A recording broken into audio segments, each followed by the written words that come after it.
पिछले वीडियो में मैंने आपको संघ लोक सेवा आयोग के प्रीलिम्स यानी कि प्रारंभिक परीक्षा और मुख्य परीक्षा यानी कि मेंस एग्जाम का सिलेबस आपको बताया था।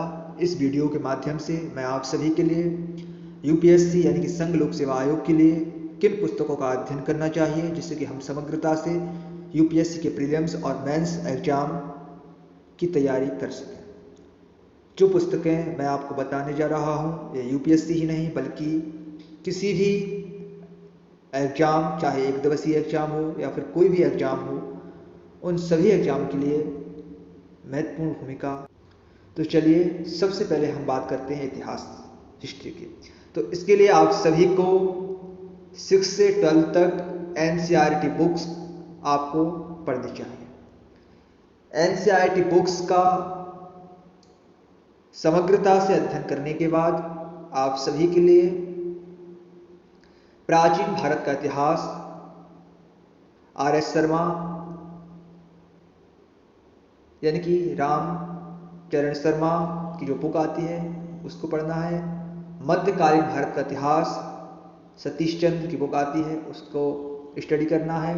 और इसके बाद आधुनिक भारत का इतिहास के लिए आप इस 2 बुक हैं जिनमें से आप किसी भी एक बुक को परचेज करके पढ़ सकते हैं। या तो आप आधुनिक भारत के इतिहास के लिए स्पेक्ट्रम बुक आती है उसको स्टडी कर सकते हैं, या फिर बिपिन चंद्र की बुक आती है आधुनिक भारत का इतिहास, उसको आप पढ़ सकते हैं। अब आ जाते हैं हम आर्ट एंड कल्चर यानी कि कला और संस्कृति के लिए आपको नितिन सिंघानिया साहब की बुक परचेज करनी चाहिए और उसको पढ़नी चाहिए। इसके बाद भूगोल यानी कि ज्योग्राफी के लिए आपको क्लास 6 से क्लास 12 तक एनसीईआरटी बुक को समग्रता से पढ़ना होगा। और इसके बाद आपको महेश वर्णवाल की जो बुक आती है उसको पढ़ना चाहिए।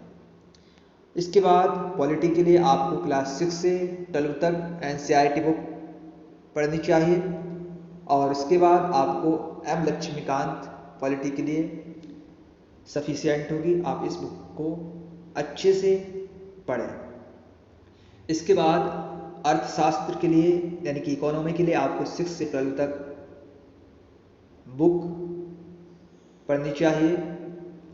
और रमेश सिंह की एक बुक आती है उस बुक को भी आपको अध्ययन करना चाहिए। और आपको रोज न्यूज़पेपर या जो भी इकोनॉमी संबंधित जो भी योजनाएं हैं, जो भी हमारे देश में चल रहा है, बजट सत्र के बारे में या जो भी अपडेट न्यूज है इकोनॉमी से संबंधित, वो आपको देखते रहना चाहिए। उसका आप अध्ययन कर सकते हैं, एक नोट्स बना सकते हैं और आप लिख सकते हैं और स्टडी कर सकते हैं, याद रख सकते हैं।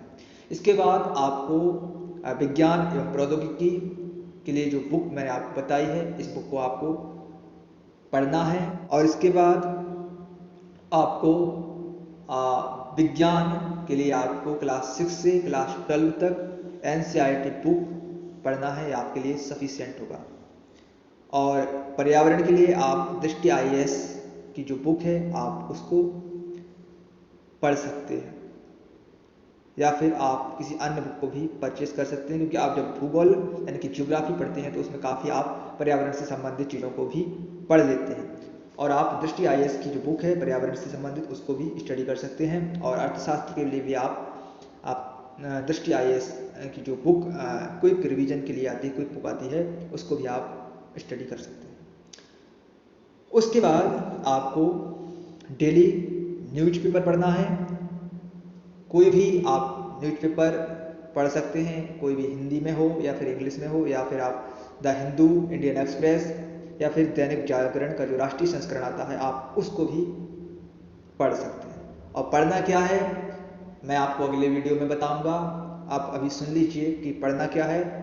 जो भी मैंने आपको एग्जाम पैटर्न बताया है, एग्जाम का सिलेबस बताया है, और जो आपको बुक बताए हैं कि इन बुक को आपको पढ़ना है, उन्हीं बुक्स में से जो भी डाटा आपके एग्जाम पॉइंट ऑफ व्यू से रिलेटेड है आप उसको ही उसको एक अंडरलाइन करें और अपनी कॉपी में लिख सकते हैं या फिर उसको याद कर सकते हैं।